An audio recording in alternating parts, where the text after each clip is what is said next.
The tires of Nora's rental car crunched over the gravel driveway of Mirage Springs, the desert resort her father had built from nothing 20 years ago. She'd been avoiding this place for almost a decade, and now, returning felt like stepping into a half-remembered dream.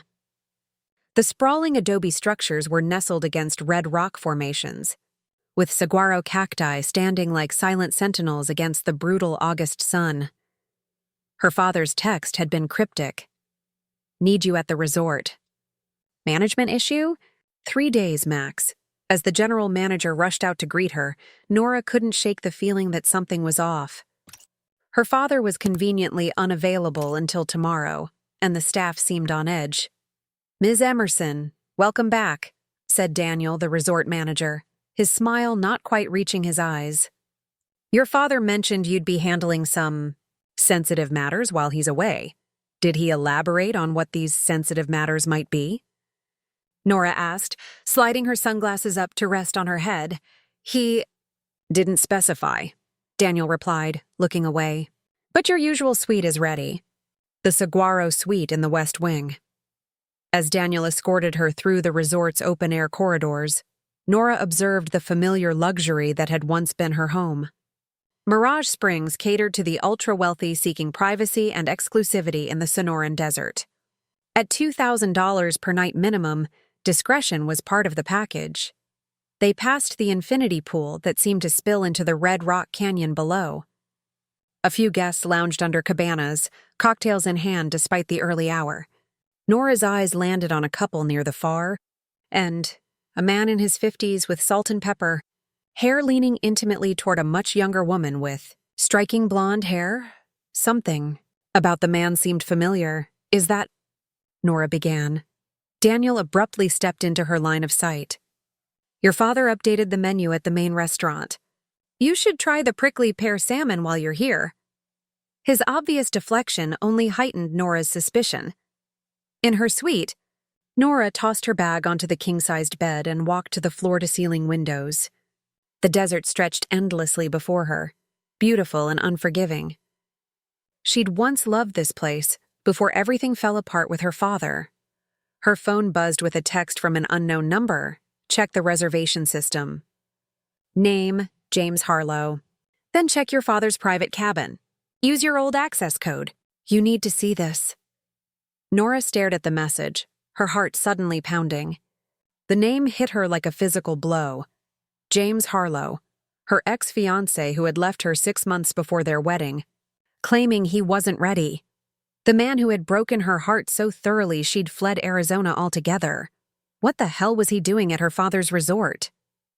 She pulled up the resort's booking system on her laptop using her old administrative password, surprised it still worked. A few clicks brought up the reservation, James Harlow. Sunset Cabin, 7-night stay. Note, VIP guest, personal friend of owner, personal friend of owner. Her father and James had remained friends after the breakup? The betrayal stung fresh, even after all these years. The text message mentioned her father's private cabin. Located at the far edge of the property, it was where he conducted business and entertained special guests. Nora hadn't been there in years. Night had fallen by the time Nora made her way across the grounds, using service paths to avoid being seen. The desert air had cooled dramatically, and distant coyotes called to each other across the valley. She used her old key code on the cabin's electronic lock, half expecting it to be rejected, but the door clicked open. The cabin was dark except for the moonlight filtering through the windows. Nora moved cautiously through the living room, noticing 2 wine glasses on the coffee table. One bore the imprint of red lipstick. Then she heard it. Laughter from the bedroom, followed by a man's voice. James' voice, the voice that had once promised her forever. "We should slow down," he said, his tone playful. "We have all week," a woman's voice responded, too low for Nora to make out the words. Nora's hands trembled as she took out her phone and switched to the camera. She moved closer to the partially open bedroom door and caught a glimpse of James, shirtless, sitting on the edge of the bed. The woman was out of sight. The camera flash went off accidentally. "What was that?" James said sharply. Nora ran. She burst out of the cabin and sprinted down the path, heart hammering against her ribs. Behind her, she heard the cabin door open and James calling out, but she didn't stop. She didn't stop running until she reached her suite, locking the door behind her. When she checked her phone, she found she'd captured a single blurry image, James turning toward the camera, his expression caught between pleasure and surprise. And just visible at the edge of the frame, a woman's hand resting on his bare shoulder, with a distinctive diamond wedding ring. "You look like you've seen a ghost," said Mia, the bartender at the resort's private lounge, as she placed a whiskey neat in front of Nora. It was well past midnight, but Nora couldn't sleep. "Something like that," Nora replied, taking a long sip of the amber liquid. The burn in her throat was a welcome distraction from the turmoil in her mind. "It's been what? 5 years since you've been back?" Mia asked, wiping down the bar top. She'd been at Mirage Springs since the beginning and had watched Nora grow up. 8, Nora corrected. "Not since Dad and I had our disagreement." Mia's expression softened. "He's changed, you know. Especially this past year. Changed how?" Nora asked, suddenly curious. "More secretive. More absent. The staff speculates, of course." Mia leaned closer. "Some say he's sick. Others think he's planning to sell the place." The idea of her father selling Mirage Springs was shocking. This resort was his life's work. The reason for his divorce from Nora's mother.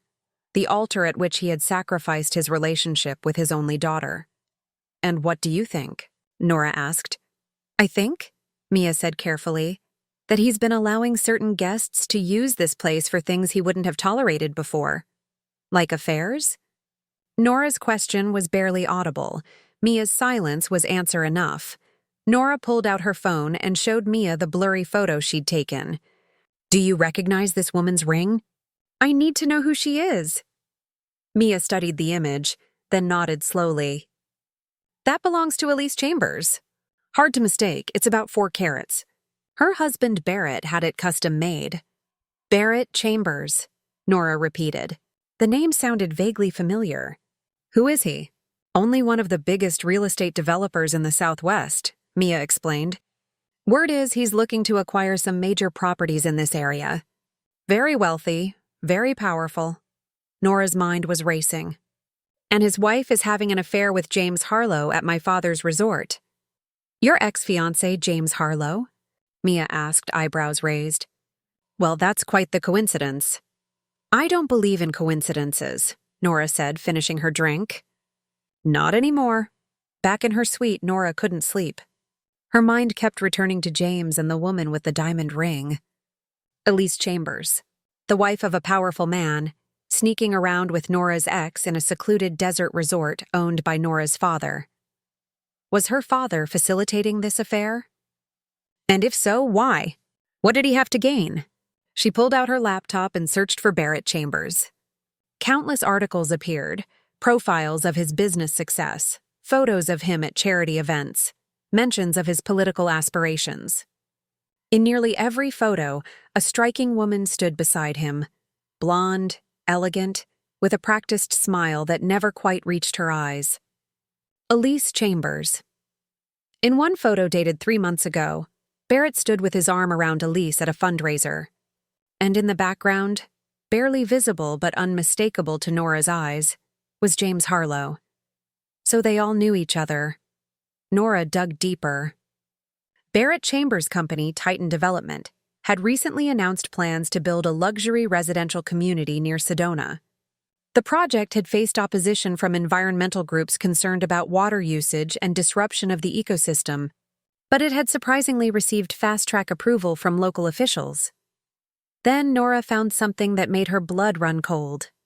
A small news item mentioning that Robert Emerson, her father, had been appointed to the Regional Water Board 6 months ago. The same board that had approved Chambers' controversial project. "What are you mixed up in, Dad?" Nora whispered to the empty room. She was still awake when dawn broke over the desert, painting the sky in shades of pink and gold. The beauty of it used to fill her with peace. Now it just reminded her of all she had lost. Her phone chimed with a message from her father. "Meet me for breakfast." 9 a.m., the private dining room. After showering and changing, Nora made her way to the resort's exclusive dining area reserved for the owner and special guests. Her father was already there, looking older than she remembered. His once black hair was now completely silver, and new lines framed his eyes. "Nora," he said, standing to embrace her. She allowed it but remained stiff in his arms. "Thank you for coming on such short notice. Did I have a choice?" she asked, taking a seat across from him. "There's always a choice," he replied, pouring her a cup of coffee. "You've made that abundantly clear over the years." A server appeared with plates of huevos rancheros, then discreetly withdrew, leaving them alone. "Why am I here, Dad?" Nora asked, pushing her food around with her fork.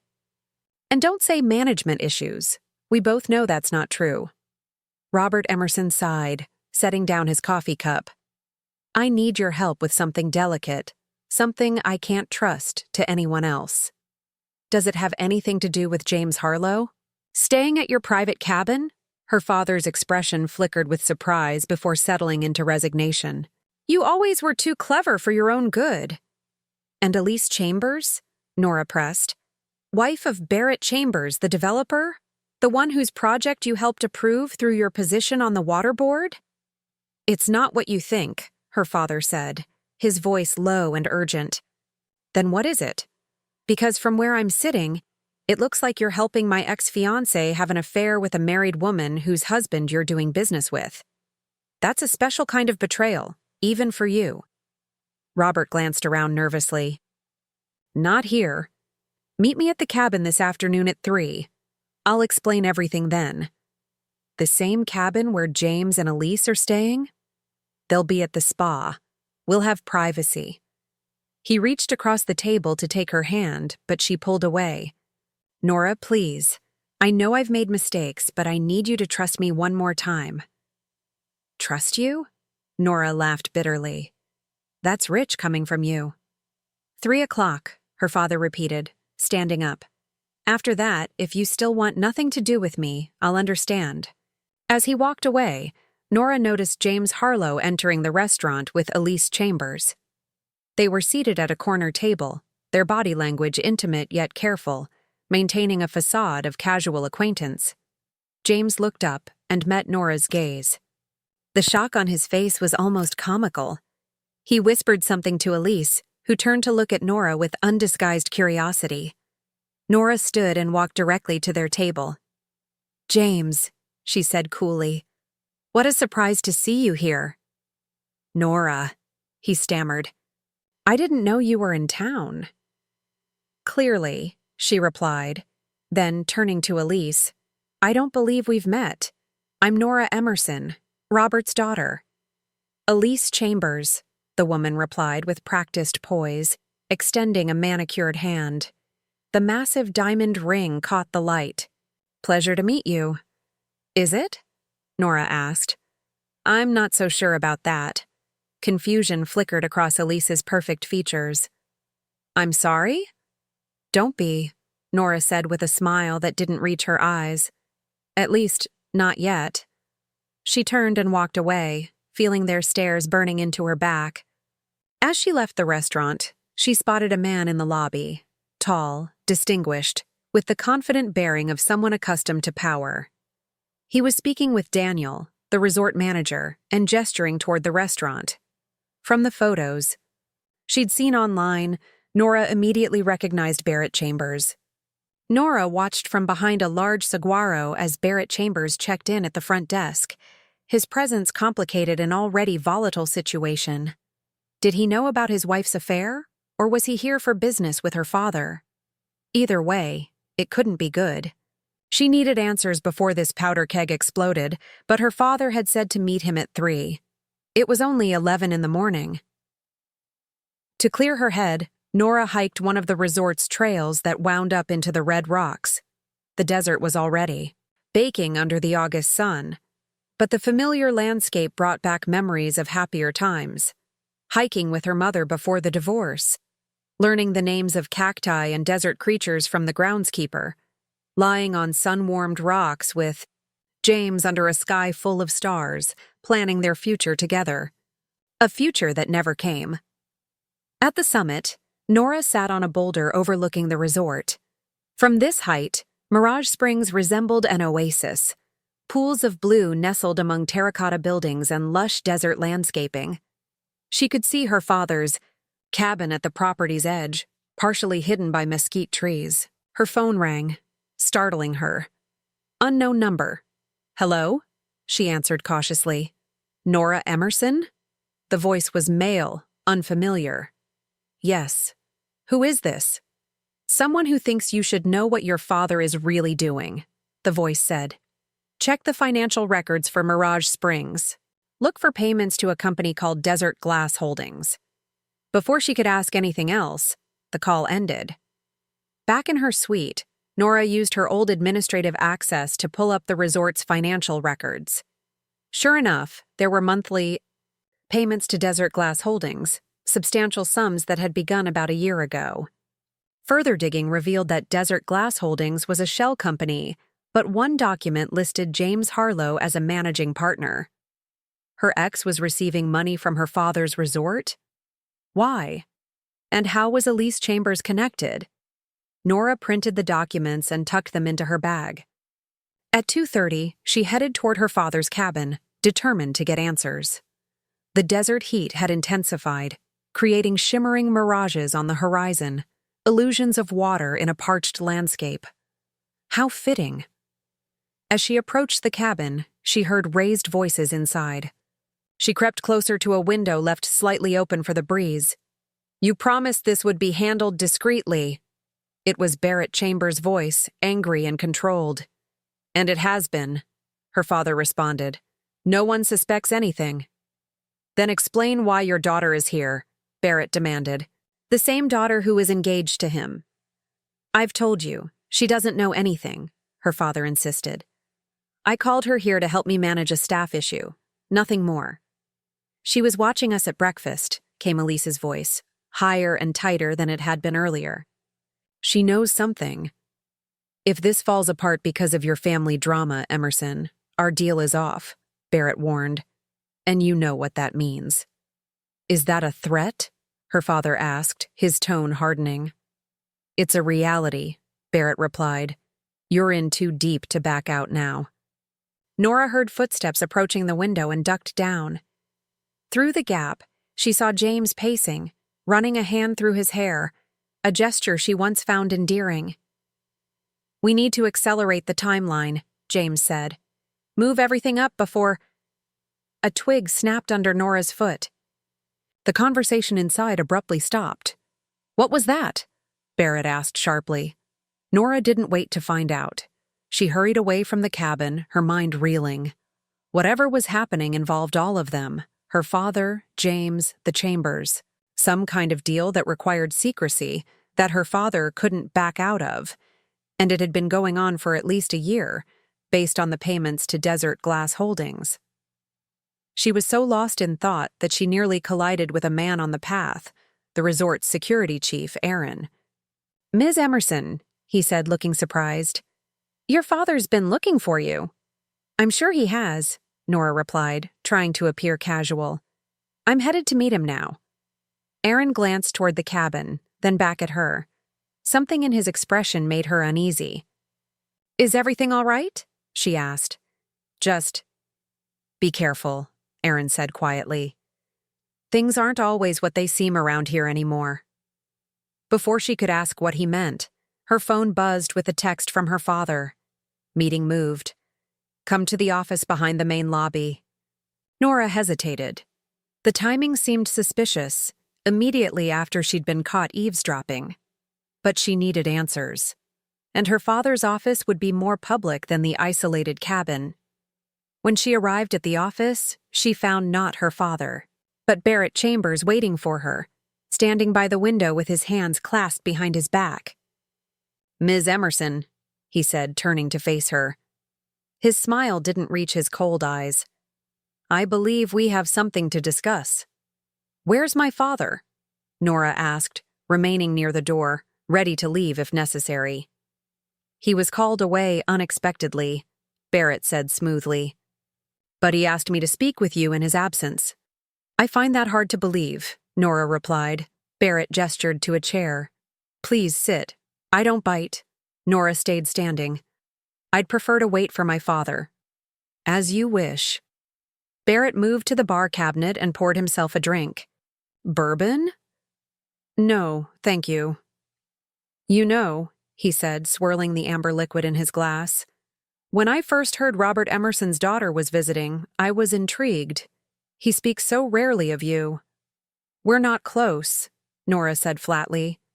So I gathered. Barrett took a sip of his bourbon. Yet here you are, suddenly taking an interest in his business affairs. What makes you think that's why I'm here? Come now, Ms. Emerson. We're both adults.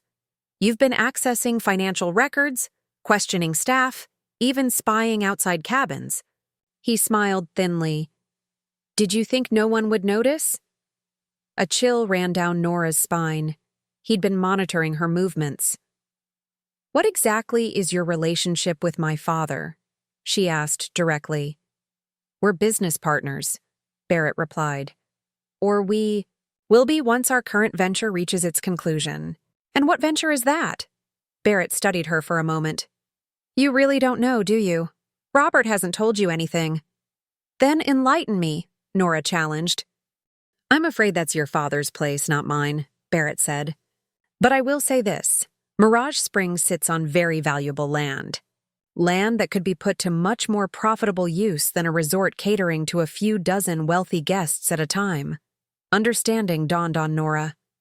You want to buy the resort. I want to transform this entire area, Barrett corrected her. Luxury homes, golf courses, shopping, entertainment. A desert paradise for the truly elite. Your father's property is a key piece of that vision. And he's agreed to sell? Nora couldn't keep the disbelief from her voice. This resort was her father's life's work. Let's just say we're in the final stages of negotiation, Barrett replied. Which brings me to why I wanted to speak with you. Your presence here complicates things. How so? Your history with James, for one, Barrett said. It creates potential conflicts of interest. James works for you, Nora stated, piecing it together. That's why he's here. James is my right hand, Barrett confirmed. He's been instrumental in this deal. And your wife? Nora asked pointedly. What's her role in all this? Barrett's expression hardened momentarily before returning to its practiced calm. Elise is supportive of my business endeavors as any good wife would be. Is that why she's sleeping with James? The words hung in the air between them. Barrett set his glass down with deliberate care. I see your father's bluntness runs in the family, he said, his voice dangerously soft. It's not bluntness, it's honesty, Nora replied. Something in short supply around here. Barrett stepped closer to her. Let me be honest with you then. Whatever you think you know, whatever you think you've discovered, it would be best for everyone, including your father, if you kept it to yourself. Is that a threat? It's advice, Barrett said, from someone who understands how the world really works. Your father has made commitments that can't easily be undone. For his sake, don't interfere. The door opened and Robert Emerson entered, looking tense. Barrett, I thought we agreed I would speak to my daughter alone. We were just getting acquainted, Barrett replied smoothly. I'll leave you to it. He nodded to Nora. Think about what I said, Ms. Emerson. After he left, Nora turned to her father. What the hell is going on, Dad? You're selling the resort? To him? Robert sank into his chair, suddenly looking every one of his 68 years. It's complicated, Nora. Then uncomplicate it, she demanded. Why is my ex-fiancé involved? Why is Barrett's wife having an affair with him? And why are you paying James through a shell company? Her father's eyes widened. How do you know about Desert Glass Holdings? I have my sources, Nora said. Now talk, Robert rubbed his face wearily. I didn't want you involved in this mess. That's why I've kept my distance all these years. That's not why, and we both know it, Nora said. We haven't spoken because you chose this place over Mom, over me, over everything that mattered. And now I'm losing it anyway, he said softly. What do you mean? Her father reached into his desk drawer and removed a medical file. He pushed it across to her. Stage 4 pancreatic cancer. Diagnosed last year. Nora felt as though the floor had dropped from beneath her. Dad. 6 months. Maybe less, he continued, his voice steady despite the weight of his words. Not enough time to put my affairs in order the way I wanted to. So you're selling to Barrett? Nora asked, still trying to process the news of her father's illness. It's more complicated than that, Robert said. Barrett approached me about selling 2 years ago. I refused. After my diagnosis, I reconsidered. I needed to ensure the resort would be taken care of after I'm gone. But then I discovered what he really plans to do with the property. Turn it into a development, Nora said. Her father nodded. Not just any development. He wants to level everything, redirect the natural springs, destroy the entire ecosystem. This place that I built to exist in harmony with the desert, he'll turn it into another soulless playground for the rich. So don't sell, Nora said simply. I can't back out now, her father replied. His expression grim. Barrett has leverage over me. What kind of leverage? Robert hesitated. Financial irregularities, certain arrangements I made over the years to keep this place running. Barrett discovered them. If I don't sell to him, he'll make sure I spend my final months facing federal charges. Blackmail, Nora said flatly. He calls it business. Her father's laugh was hollow. And it gets worse. James was working for Barrett the whole time, even when you were engaged.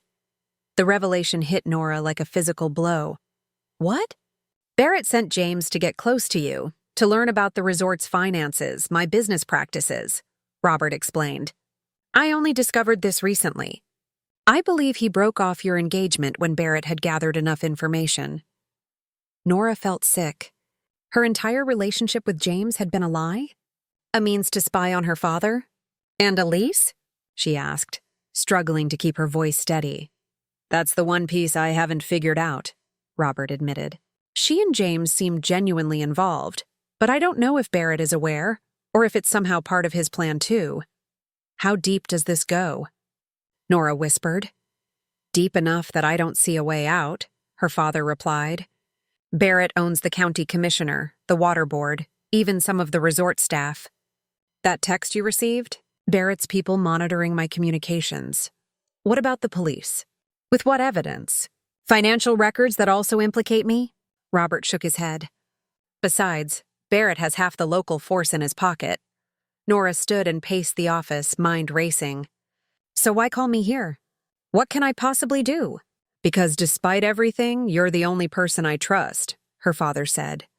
And because I need your help to do one last thing before I sign over the resort. What's that? Robert leaned forward, his voice dropping to a near whisper. I need to get something from Barrett's safe. Something that might give us leverage of our own. What kind of something? Evidence of his other dealings, her father explained. Barrett doesn't just bully small resort owners. He's been forcing people out of their homes, bribing officials, even threatening environmental activists who oppose his projects. I believe he keeps records, insurance, in case any of his partners turn against him. And you think this evidence is in his safe? Here at the resort? Nora asked skeptically. In his suite, Robert confirmed. Barrett never trusts hotels with his valuables. He travels with a portable safe. I've seen James access it. Nora stared at her father. So your plan is what? That I break into his room and crack his safe? No, her father said. My plan is that we get James to do it for us. That's insane, Nora said flatly. Why would James help us? Because, Robert replied, I believe James Harlow is finally having an attack of conscience. He's been asking questions, accessing files he shouldn't. I think he wants out, but Barrett has something on him too. Even if that's true, he betrayed me. Used me. Why would I trust him now? Her father sighed. I'm not asking you to trust him. I'm asking you to use him the way he used you. Poetic justice, don't you think? The idea was tempting in a dark, vengeful way. But something didn't add up. How do you know Barrett keeps evidence in his safe? And why bring Elise into this? Is she just collateral damage in your schemes with Barrett? Robert looked uncomfortable. Elise isn't exactly an innocent bystander. She's Barrett's third wife, 30 years his junior. Their marriage is more business arrangement than love match. She gets wealth and status. He gets a beautiful trophy wife to parade around. That doesn't answer my question, Nora pressed. About 2 months ago, I overheard an argument between Barrett and Elise, her father explained. She was threatening to leave him, said she knew what he'd done. Barrett reminded her that she was implicated too, that the evidence in his safe would ruin them both if it ever came out. So they're both dirty, Nora concluded. Barrett certainly is. As for Elise, Robert shrugged. I suspect she got in over her head, realized who she'd really married, and now wants out. By sleeping with James? Nora asked skeptically. They knew each other before, her father revealed. Years ago, before either of them was connected to Barrett. I only discovered this recently myself. Nora felt the pieces shifting in her mind, forming a new picture. So James works for Barrett, but is sleeping with Barrett's wife, possibly to help her escape him. And you think we can use this mess to our advantage? Essentially, yes, Robert confirmed. Barrett is meeting with county officials tomorrow morning. Elise will be at the spa. That gives us a window where James could access the safe. And why would he do that for us? Because you'll convince him, her father said simply. You'll tell him you know everything, about his spying, about Elise, about Barrett's blackmail. You'll offer him a way out. What way out? Nora asked. What exactly are we offering him? The same thing he wants, freedom from Barrett, Robert said.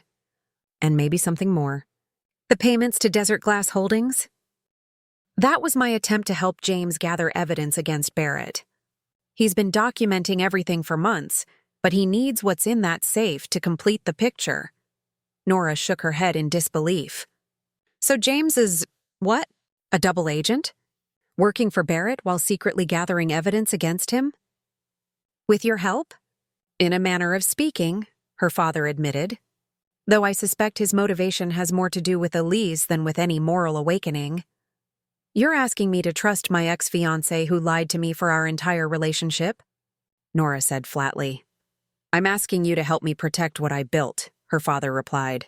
For myself, yes, but also for you. This place should have been your inheritance, Nora. Instead, my mistakes might cost us everything. I gave up any claim to this place years ago, Nora reminded him.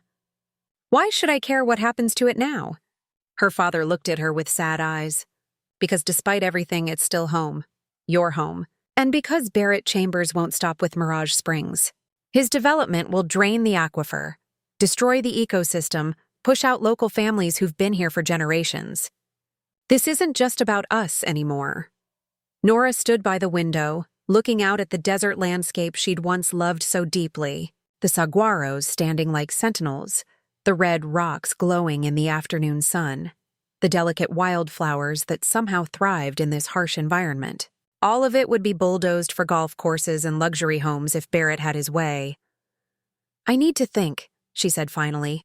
We don't have much time, her father warned.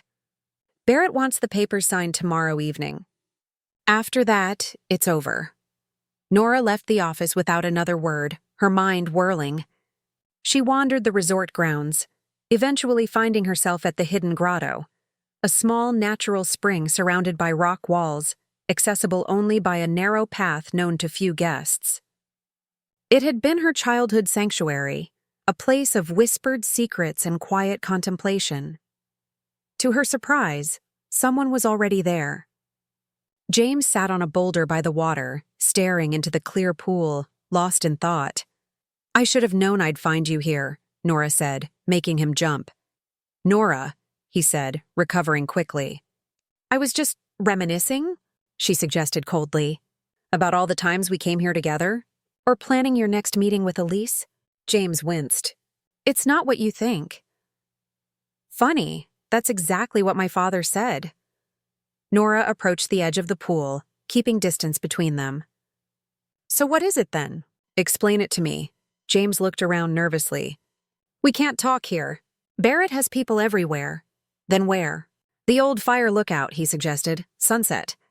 No one goes up there anymore. The fire lookout was an abandoned tower on a rocky ridge overlooking the resort, a relic from decades past. Nora and James had spent countless evenings there during their relationship, watching the desert sunset paint the sky in impossible colors. "Why should I trust you?" she asked. "Because despite what you think, I never stopped caring about you," James replied, his voice low and urgent. "And because I need your help to fix this mess before anyone else gets hurt." "Including Elise?" Nora couldn't keep the edge from her voice. James looked pained. "Especially Elise. Barrett will kill her if he finds out what we've been doing." "And what exactly have you been doing, James?" "Gathering evidence," he said. "Enough to stop him for good. But we need what's in his safe." So her father had been right. "What's your plan?" "Meet me at sunset," James repeated. "I'll explain everything then. Come alone, and make sure you're not followed." As Nora walked away, she noticed a security camera mounted discreetly in a nearby tree. How much of their conversation had been recorded? And who would be watching the footage?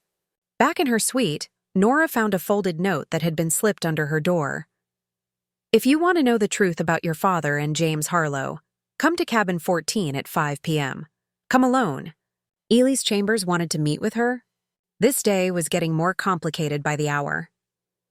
Cabin 14 was one of the most secluded accommodations at the resort, nestled against the canyon wall and accessible only by a private path.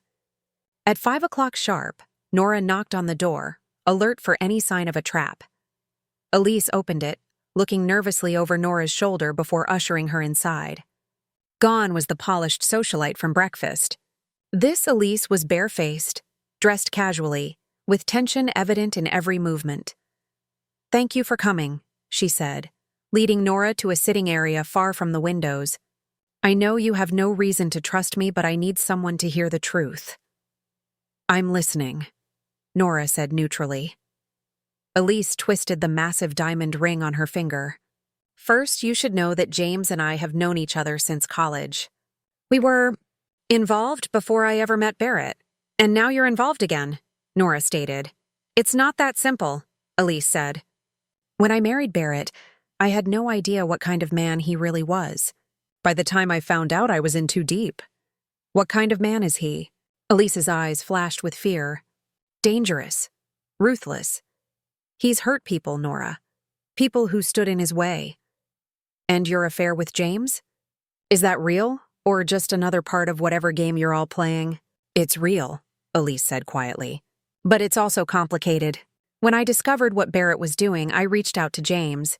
He was already working for Barrett, already looking into his illegal activities." "On my father's behalf," Nora added. Elise nodded. "Your father suspected Barrett was corrupt, but he needed proof. James agreed to help. Then we reconnected, and one thing led to another," Nora finished for her. "Barrett can never know," Elise said urgently. "About James and me, or about what we've been doing. He would—" She broke off, visibly shaken. "Kill you?"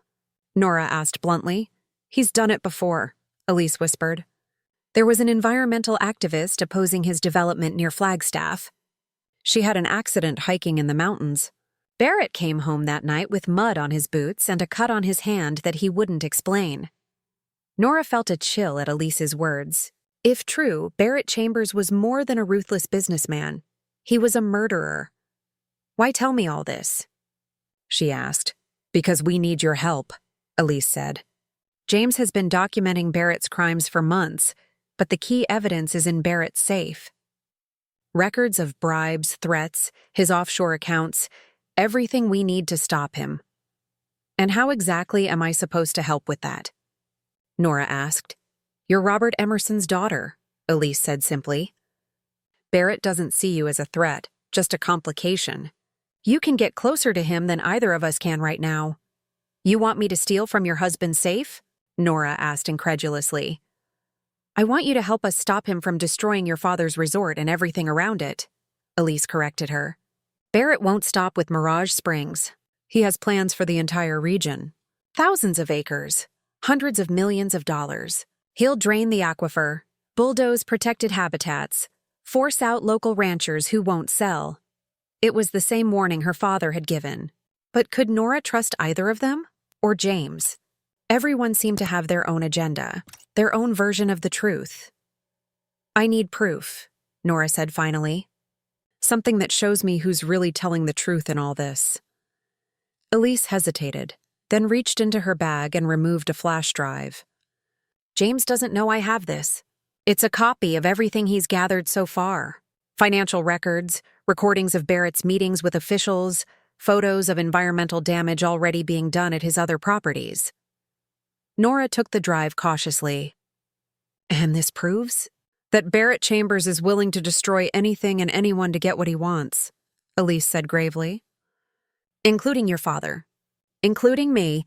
Including this entire valley. As Nora pocketed the drive, she heard footsteps on the cabin's porch. Elise's face drained of color. "Hide!" she hissed, pointing to the bedroom. "Now!" Nora barely made it into the adjoining room and closed the door when she heard the main door open. "Elise?" Barrett's voice. "What are you doing here alone? I thought you'd be at the spa." "I had a headache," Elise replied smoothly. "Thought I'd rest before dinner." Barrett sounded suspicious. "I just saw the Emerson girl heading this way. Has she been bothering you?" "No," Elise said quickly. "I haven't seen her at all." There was a pause, and Nora held her breath.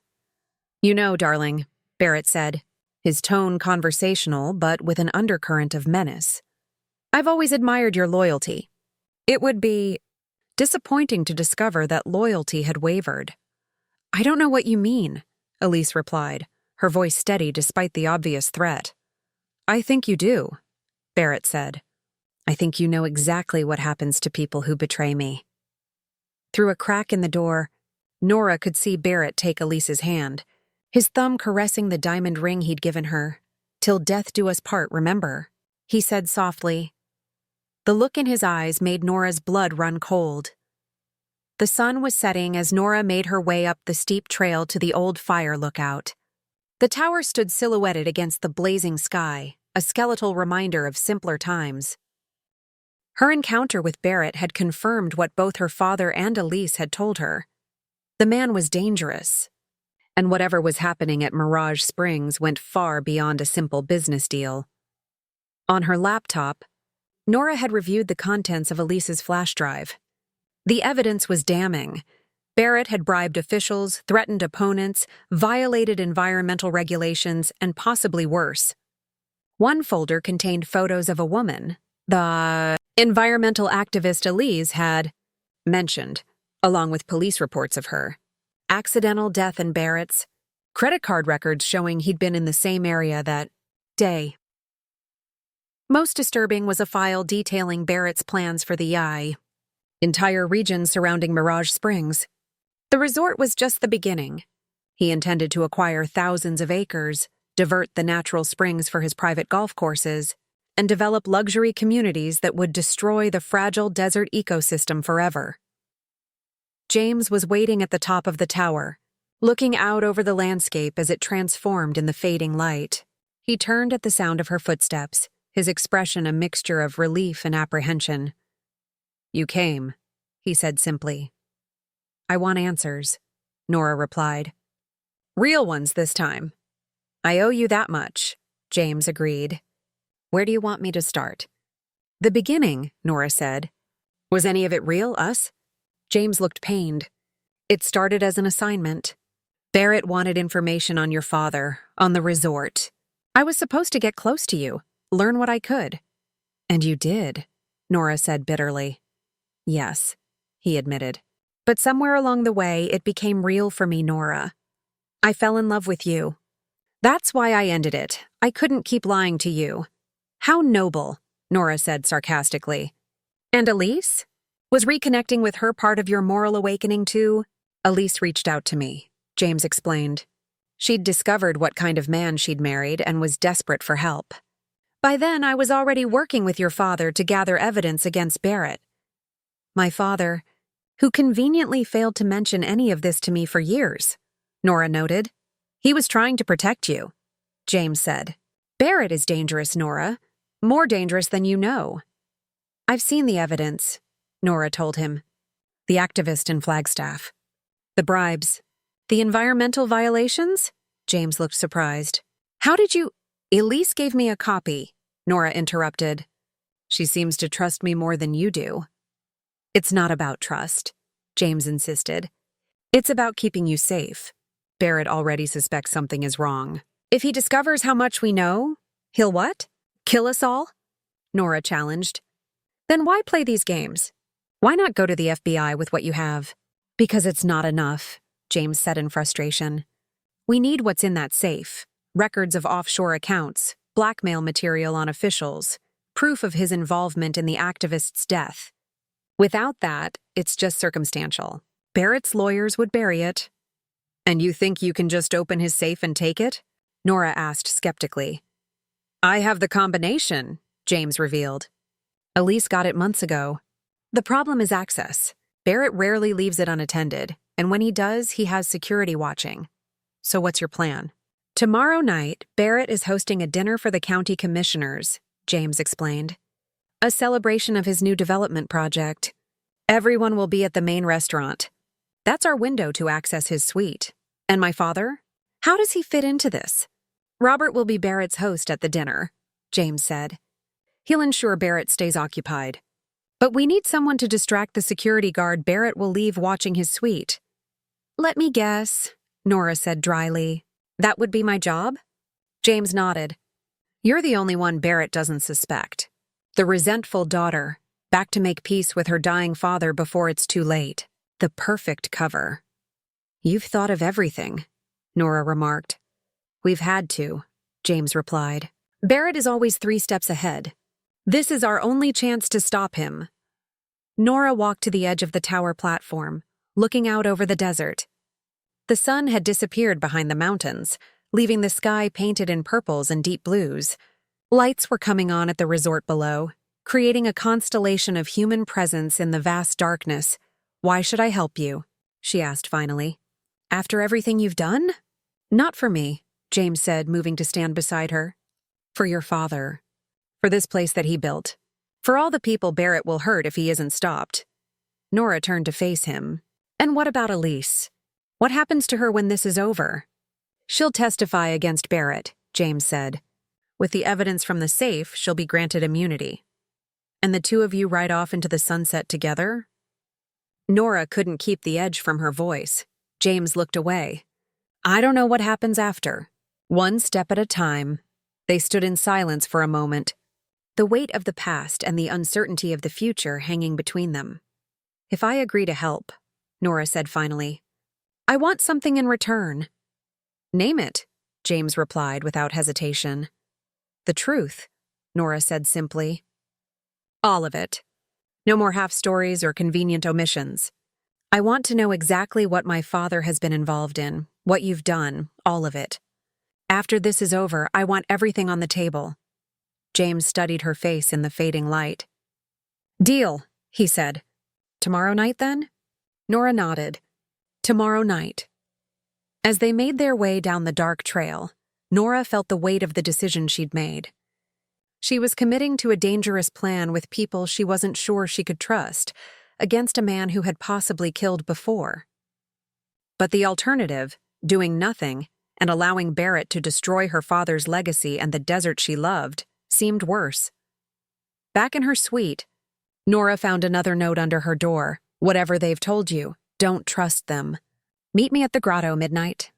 The message was signed with just an initial. Aaron, the security chief? What did he know about all this? At midnight, Nora slipped out of her suite and made her way through the darkened resort grounds to the hidden grotto. The desert night was cool and still, the only sounds the distant call of a coyote and the soft splash of water in the spring. Aaron was waiting, his uniform replaced by casual clothes. He looked nervous. Thank you for coming, he said in a low voice. We need to talk quickly. Barrett has people everywhere. What's this about, Aaron? Nora asked. What do you know? Enough to be dangerous, he replied grimly. I've worked here for 15 years. I've seen things change since Barrett Chambers entered the picture. Your father isn't the man he used to be. He's dying, Nora said bluntly. Aaron nodded. I know, and Barrett is using that to pressure him. But there's more to it than that. Like what? Aaron glanced around before continuing. 6 months ago, I caught James Harlow accessing restricted areas of the resort. When I reported it to your father, he told me to let it go. Said James was doing work for him. He was gathering evidence against Barrett, Nora explained. That's what I thought too, Aaron said. Until I saw him meeting with Barrett late at night, exchanging documents. Whatever game James is playing, he's playing both sides. Nora felt a cold weight settle in her stomach. You're saying James is double-crossing my father? I'm saying be careful who you trust, Aaron warned. Barrett, James, even Elise, they all have their own agendas. And your father? He hesitated. What about my father? Nora pressed. Aaron looked genuinely troubled. The financial irregularities Barrett discovered? They're real, but they go deeper than you know. Your father has been involved in some questionable dealings for years. The water rights alone. A twig snapped in the darkness. Aaron immediately fell silent, motioning for Nora to stay still.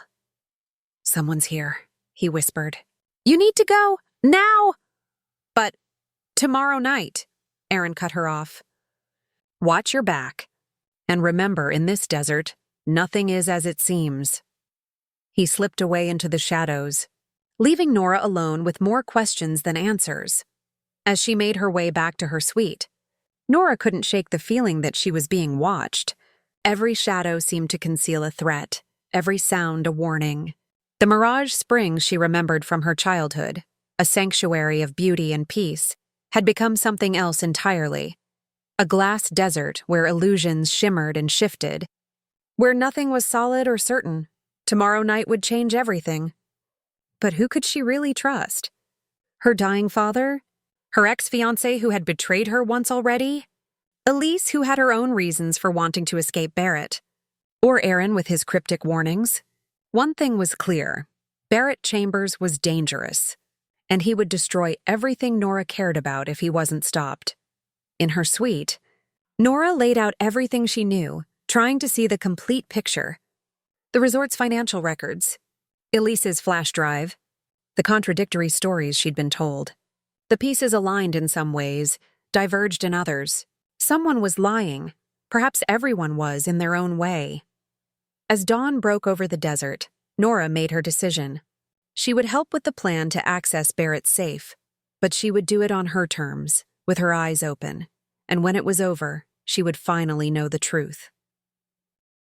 The day passed in a blur of preparation and mounting tension. Nora met briefly with her father, confirming the plan for the evening. She caught glimpses of Barrett around the resort, always surrounded by aides or security, always watching. James stayed conspicuously absent, while Elise played the dutiful wife, never straying far from Barrett's side. By evening, the main restaurant had been transformed for Barrett's celebration dinner. County commissioners, business partners, and local officials arrived in their finest attire, greeted personally by Barrett and Elise. The mood was festive, a stark contrast to the undercurrent of deception and danger Nora felt pulsing through the resort. Her father found her watching from the terrace. It's time, he said quietly. Barrett's suite is in the east wing. James will meet you at the service entrance in 15 minutes. And Barrett? Nora asked. I'll keep him occupied, her father assured her. I've arranged a special presentation about the resort's history, something he can't politely escape from. Dad, Nora said, catching his arm as he turned to leave. When this is over, we need to talk. About everything. Robert's expression softened. Yes, we do. There's much I should have told you long ago. As he walked away, Nora noticed Aaron across the courtyard, watching her intently. He gave a slight nod, a warning or encouragement, she couldn't tell. James was waiting as promised, his expression tense. Ready? He asked as Nora approached. As I'll ever be, she replied. Let's get this over with. They moved through the service corridors, avoiding the main pathways where guests and staff might see them. James had clearly memorized the security patrol schedules. He timed their movements perfectly to avoid detection. Barrett's suite is just ahead, he whispered as they reached the exclusive east wing. His security guard will be stationed outside the door. That's where you come in. What exactly am I supposed to do? Nora asked. Distract him, James said. You're the owner's daughter. He won't question your presence. Tell him you're looking for your father, that there's a problem at the main restaurant. Anything to get him away from that door for 5 minutes? And then, I'll handle the rest, James assured her. Just get him to move away from his position, that's all. As they approached the final corner before Barrett's suite, James pulled Nora aside. Be careful, he said urgently. If anything feels wrong, walk away. We'll find another opportunity. I know what I'm doing, Nora replied coldly. She rounded the corner alone, composing her features into a mask of casual purpose. The security guard, one of Barrett's men, not resort staff, straightened as she approached. Ms. Emerson, he acknowledged, clearly recognizing her. Can I help you? I'm looking for my father, Nora said, forcing a note of concern into her voice. There's an issue with one of the guests at the dinner. Something about food allergies? He sent me to find you specifically. Said you'd know how to handle it discreetly. The guard frowned. Mr. Chambers instructed me not to leave my post. I understand, Nora said, glancing nervously over her shoulder. But this guest is apparently quite important. A commissioner or investor, I'm not sure. My father seemed very concerned about offending them. The guard hesitated, clearly torn between his orders and the potential fallout of ignoring a VIP's needs. It will only take a minute, Nora pressed. The main restaurant isn't far. Fine, the guard relented. But this better be important. As he followed her back down the corridor, Nora glanced behind to see James slip around the corner toward Barrett's suite. Now she just needed to keep the guard occupied long enough. She led him on a deliberately circuitous route to the main restaurant, asking questions about his work for Barrett, commenting on the resort renovations, anything to fill the time. As they approached the crowded restaurant, Nora could see her father at the podium, delivering what appeared to be a heartfelt speech about Mirage Springs history. Barrett sat at the head table, wearing a mask of polite interest that didn't reach his eyes. I don't see any problem, the guard said suspiciously, scanning the room. Let me check with the chef, Nora suggested. Maybe it's been resolved already. She led him toward the kitchen, away from Barrett's line of sight. As they passed the bar, Nora caught sight of Elise, who gave an almost imperceptible nod. The signal that James had succeeded? Nora's phone buzzed with a text. Done. Meet at the cabin. I'm sorry, she told the guard, feigning confusion. It seems there was a misunderstanding. Thank you for your help, though. The guard looked annoyed but didn't press the issue, hurrying back to his post. Nora slipped out through a side door, making her way to her father's private cabin where James would be waiting. The night had turned cold, the desert air crisp and clear. Stars blazed overhead in their thousands, indifferent to the human dramas playing out beneath them. As Nora approached the cabin, she saw a light on inside. She entered without knocking, expecting to find James. Instead, she found Barrett Chambers sitting calmly in an armchair, a glass of whiskey in one hand and a gun in the other. Ms. Emerson, he said pleasantly. I've been expecting you. Nora froze in the doorway, her mind racing. Where's James? Mr. Harlow won't be joining us, Barrett replied. He's currently explaining to my security team exactly what he was doing in my suite. I don't know what you're talking about, Nora said, fighting to keep her voice steady. Please, Barrett said with a dismissive wave of the gun. Let's not insult each other's intelligence. I've known about your little scheme from the beginning. Did you really think I wouldn't have cameras in my own suite? That I wouldn't be monitoring all of you? Nora's blood ran cold. What have you done with James? Nothing yet, Barrett said. His fate, like yours, depends on what happens next. He gestured to the chair across from him. Nora remained standing. You see? Barrett continued, unbothered by her defiance. I've been in this business a long time. I know when people are plotting against me. Your father, James, Elise, they've been quite busy, but not as clever as they thought. If you knew all along, why let it play out? Nora asked. Because, Barrett said, taking a sip of his whiskey, I needed to know how far it had gone. Who had seen what? Who knew what? He smiled coldly. And now I do. So what happens now? Nora's mind was working furiously, calculating distances, options, chances. Now we negotiate, Barrett replied. Your father's condition is deteriorating faster than he's admitted to you. He has weeks, not months. With or without his cooperation, Mirage Springs will be mine very soon. The only question is what happens to the rest of you. You're threatening us, Nora stated flatly. I'm offering you a choice, Barrett corrected. Walk away, all of you. Forget what you think you know. Let your father spend his final days in peace. In return, I might be persuaded to be generous regarding your inheritance. And if we don't? Barrett's expression hardened. Then things become unpleasant. The evidence James thought he was collecting? It works both ways. Your father's financial misconduct. James' corporate espionage. Even your own involvement in tonight's attempted theft. You're bluffing, Nora challenged. If you had that kind of leverage, you wouldn't need to negotiate. Perhaps, Barrett conceded. Or perhaps I simply prefer clean resolutions to messy ones. Dead bodies attract attention, Ms. Emerson. Bad for business. The casual mention of dead bodies confirmed everything Nora had feared about Barrett Chambers. He wasn't just ruthless, he was truly dangerous. Where is my father now? She asked. Still at the dinner playing his part, Barrett replied, unaware that his little plan has fallen apart. I thought it best we speak privately first. Very considerate of you, Nora said sarcastically. Barrett chuckled. I like you, Ms. Emerson. You have spirit. It's a shame we find ourselves on opposite sides. The door opened behind Nora, and she tensed, expecting Barrett's security. Instead, Elise entered, looking remarkably composed for someone whose husband was holding a gun. I see you've started without me, she said to Barrett, then nodded to Nora.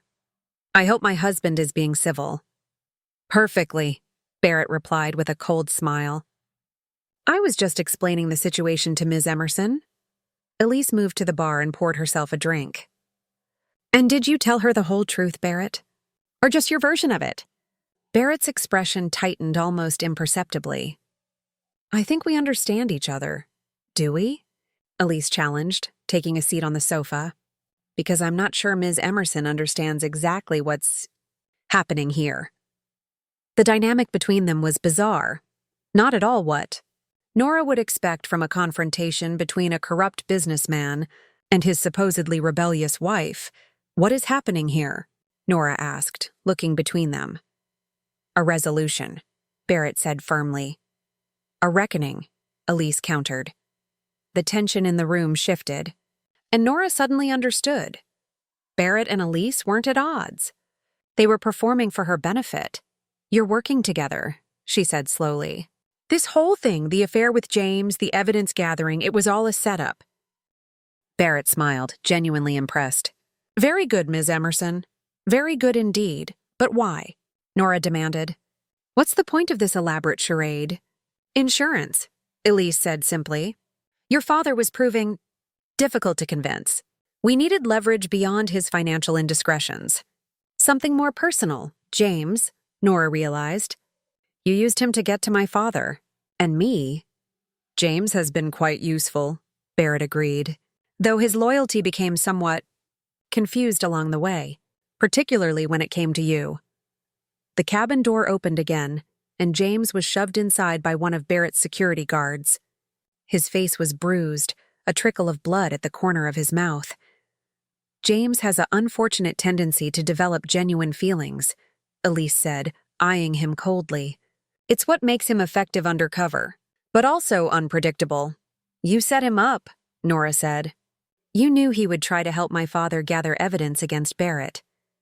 And in doing so, implicate himself in corporate espionage, Barrett added. Very tidy. Except for one thing, came a new voice from the doorway.